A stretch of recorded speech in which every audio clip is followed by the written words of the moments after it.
Hello, my students, and welcome back to a new unit. Today, we're going to learn more about Unit 5, and of course, we will have a new vocabulary, and we are going to do some exercises at the end.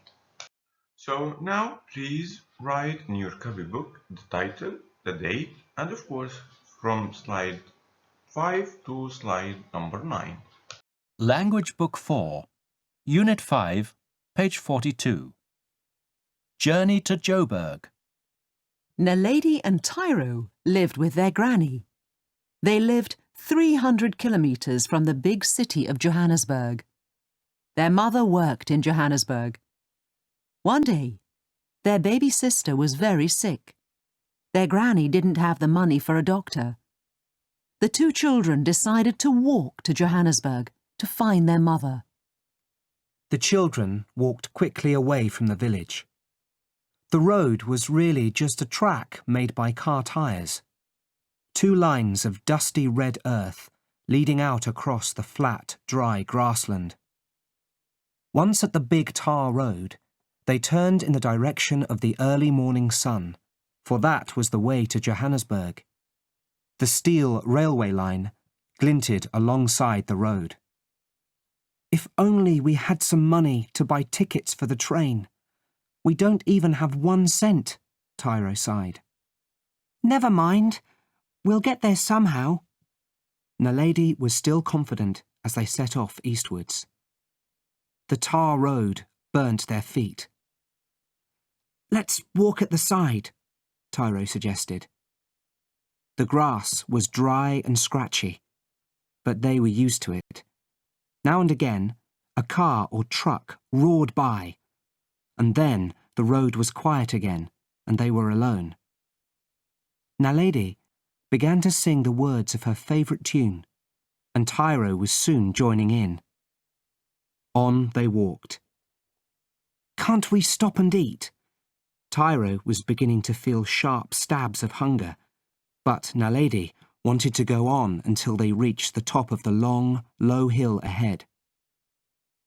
Their legs slowed down as they began the walk uphill, their bodies feeling very heavy. At last, they came to the top and flopped down to rest. Hungrily, they ate their sweet potatoes and drank the water. The air was hot and still. Some birds skimmed lightly across the sky as they gazed down at the long road ahead. It stretched into the distance between fenced-off fields and dry grass, up to another far-off hill. Come on, we must get on, Naledi insisted, pulling herself up quickly. She could tell that Tyro was already tired, but they couldn't afford to stop for long. The sun had already passed its midday position, and they didn't seem to have travelled very far. On they walked, steadily, singing to break the silence. The next day, a lorry driver was very kind to them. The sun rose higher. On they walked. The heat sank into them, and they felt the sweat on their bodies. On they walked. Alone again, except for the odd flashing by of a car or truck. Screech! Tyres skidded and stopped. Where are you two kids going? The driver of the lorry stuck a friendly face out of the window. To Johannesburg, Ra. Are you crazy? That's more than 250 kilometres away. We have to go, Naledi said simply, and explained. Well, well, that's something, the driver muttered. It will take you a week to walk that far, and your granny will be very worried. I should take you back home, but I'm late today already. He paused to think. Do you know where your mother works? Naledi nodded, pulling out the letter from her pocket. All right then, hop on the back and I'll take you to Joburg. I'm taking the oranges there. Thank you, Ra. The children laughed. They pulled themselves up onto the lorry, wedging themselves against the sacks of oranges, so they were really on their way. And it was their first time on a lorry too. It was very dangerous. Okay, so our story is about Natalie and Tyro. They are a brother and sister who live 300 kilometers away from a big city called Johannesburg. So, their mother worked in Johannesburg. One day, their baby sister was very sick. Their granny didn't have the money for a doctor. The two children decided to walk to Johannesburg to find their mother. So the children walked away from home and they didn't have money to buy even a train ticket. When they walked on the tar road, it burned their feet, so Tyro suggested, "Let's walk on the grass." They were singing while they were walking. They were hungry and tired when they started to walk on the hill. When they reached the top, they ate sweet potatoes and drank some water. At midday, they started to walk again. After the sunset, they met a friendly man who drove a lorry. The driver was shocked that they will travel to Johannesburg because it's very, very far away and it will take a week to arrive there. Luckily, the driver was taking some oranges to Johannesburg, so he decided to take Tyro and Natalie on the way. So now here is the most important nouns in Unit 5, so please read it carefully and then write it in your copybook. So now we have the most important verbs in Unit 5, so please read it and understand it carefully and then write it in your copybook. So now we have some adjectives that described Tyro and Natalie within their journey, so please read it carefully and then write it in your copybook. So now we have exercise number 1, but before you answer it, try to read again the story between Tyro and Natalie so you can answer exercise number 1. Here is some extra exercises on what we have learned before and try to think and answer it correctly and you will find the model answer in the next slide. Now we have some exercises on what we have learned before in language building. So try to think and answer exercise number 1 carefully and you will find the model answer in the next slide. And here is some extra exercises on what we have learned before. So try to answer exercise number 2, think carefully, and then you will find, as usual, the model answers in the next slide. Now we have exercise number 1 about what we have learned from shouldn't and should. So try to match the suitable answer from 1, 2, 3, 4, 5 to A, B, C, D, E on the right. Now in exercise number 2, try to answer number 2, 3, 4, 5 and 6, okay, according to number 1. For example, number 1, I am very tired, so her friend is going to give her an advice. He said, you should go to bed. That's a simple advice.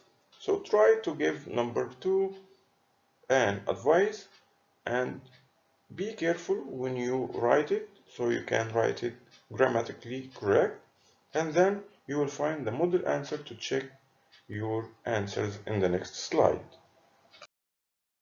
Unit 5, Spelling, page 47. The letters D, G, E make a J sound. The letters D, G, E can come at the end of a word. Wedge.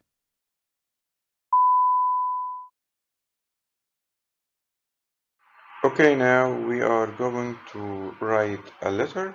So follow me to the next slide to know what are the instructions to write a complete and correctly letter. So as you can see here, we have an example of how to write a letter. So please study it carefully and try to write a letter from your own. So if we are going to write a letter, we will start from the top. Okay, we will start with the number and the street name, then the city and date. We will start our letter with dear and your friend name. After that, we must write an opening line must be followed by the 7 sentences about the subject. And when we finish the 7 sentences, we are going to write an ending line must be followed by a signature. So what is the meaning of ending line? يعني جملة افتتاحية. Like, I hope you are fine. I miss you very much. How are you? Ending line like, see you soon. Please write soon. My best wishes to you. Number 3, your signature must be yours, love, your friend, okay, and write your name. On the right, we will see an example. Write a letter to your friend Ahmed to tell him your visit to the zoo. Your name is Isra and you live at 30 Al Tahrir Street, Giza. So we have here the subject, your friend's name, your name, and the street and the city. Okay, so study it carefully and try to write an email or a letter by your own. Unit 5. Reading for Enrichment, page 49. Soraya's blanket. Soraya lived in Darwaza, a village in India. Most of the time, it was hot and sunny. When it was very hot, she slept on the roof of her house. Soraya loved her grandmother very much. She spent a lot of time with her. One day, the family moved to Britain. Grandmother stayed in India. Soraya felt mixed up.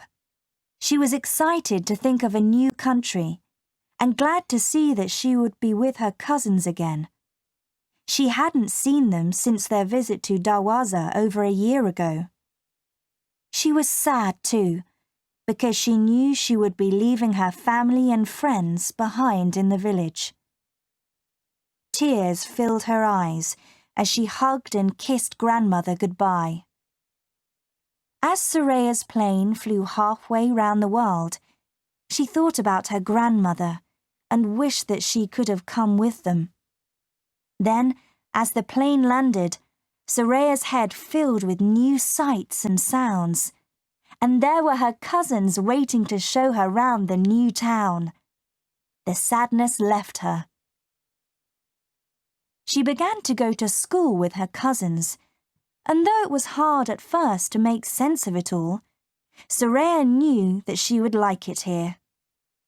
Oh, but it was so cold.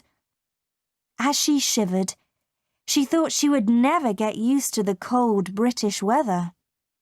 It was only at night time that Soraya felt lonely, when she looked at the sparkling frost patterns on the window pane in her bedroom.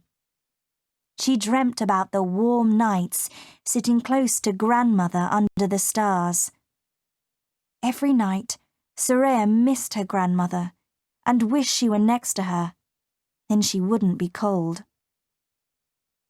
A few weeks after they arrived, Mum and Dad wrote to grandmother to tell her about their new home. Soraya asked if she could write a sentence too. She wrote, "I love and miss you, Nanny, especially at bedtime." Weeks passed. Then, One day the postman handed Soraya a parcel with her name on it. The postmark and stamps told her it was from India. She opened it as fast as she could.